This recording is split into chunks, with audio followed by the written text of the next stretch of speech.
Thank you for joining me. Late night hosts Jimmy Kimmel and Sean Hannity are feuding, and I guess they've ended the feud, but there is an interesting insight in this that I feel compelled to comment on. The whole thing started when Kimmel made some really stupid and insulting comments about Melania Trump, First Lady, making fun of her accent. I mean, this is a woman, as Sean pointed out, who speaks 5 languages. And, to do that is, it's kind of tacky at best. And Sean responded, and then Kimmel responded to Sean's comments with what I would describe as really a homophobic tirade. I mean, it reminded me of the kind of stuff that you might have heard on a schoolyard in the 1950s. This kind of vulgar, really disgusting comments. I'm not going to repeat them here.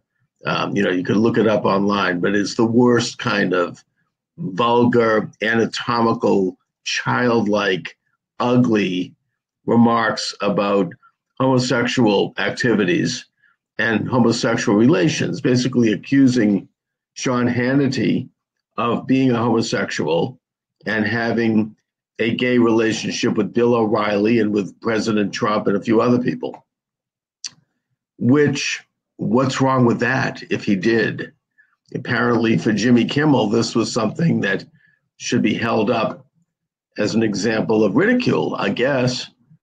And just the kind of comments that if Jimmy Kimmel were not a protected man of the left, he would be gone right now. He would be, hanging from a dungeon somewhere by his toenails, along with Chris Matthews, with his pig-like treatment of women on his staff, which is something the left doesn't even know about because all they read is the New York Times. These people, as long as they continue to genuflect and goose step to the left, they're fine.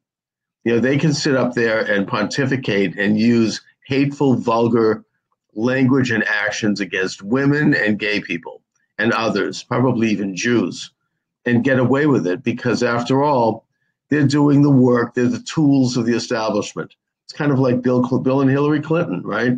Corruption, oh my God. I mean, please, we don't even need to go there. It's a big subject. But they get away with it and did get away with it because they were useful tools of the left. Now, I just want to say that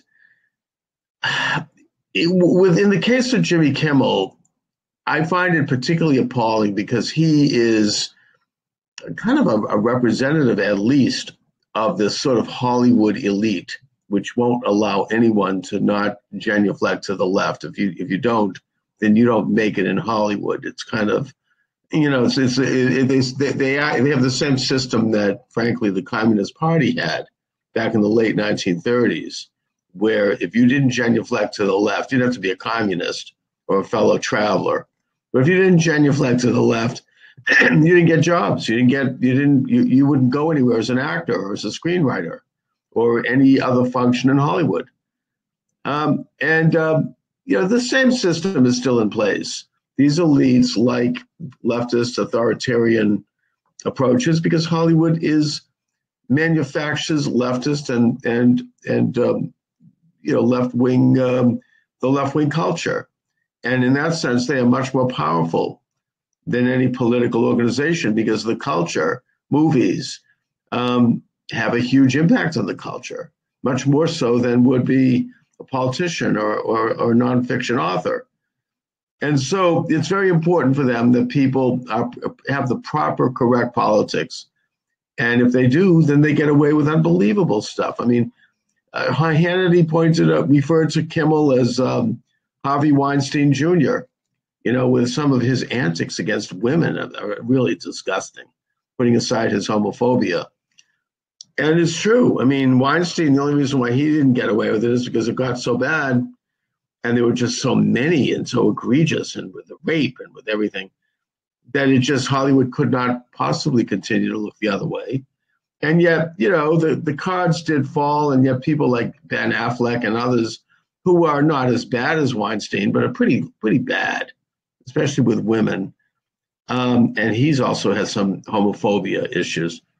they get away with it because they continue to be among the beautiful people. You know, they get away with it because they're doing the work of the left. They're tools of the left. So I hope we could keep that in mind next time we hear them pontificate during their award ceremonies about treatment of women and treatment of gay people and treatment of minorities and treatment of anyone else. And realize that these are the last possible people that we would want to have talking about instructing us on ethical and moral behavior. I mean, they just, you know, I don't know any of them who remotely represent any such thing as a position of authority on any of these issues. And, you know, I suppose I should conclude by pointing out that Laura Ingraham, who is being attacked by this dirtbag, one of the survivors of the Parkland shooting, and I'm not going to comment on the trauma that he experienced. I appreciate that, but still, he's calling for her to be boycotted because she made a mild kind of offhand comment about him, you know, after he had publicized the thing anyway. That she's right when she says, shut up and sing. You know, these people are in no position. First of all, they don't have the IQ or the intellect to have any position where they should be discussing anything remotely moral or ethical about our culture or about who we are. And I hope that the Jimmy Kimmel episode can serve as an example of how ridiculous and hypocritical and preposterous these buffoons are. Anyway, I want to thank you for watching. I'll be back live at my usual time, 12 o'clock today, with a guest. I'm trying to do this consistently every day. And have a good day, everybody.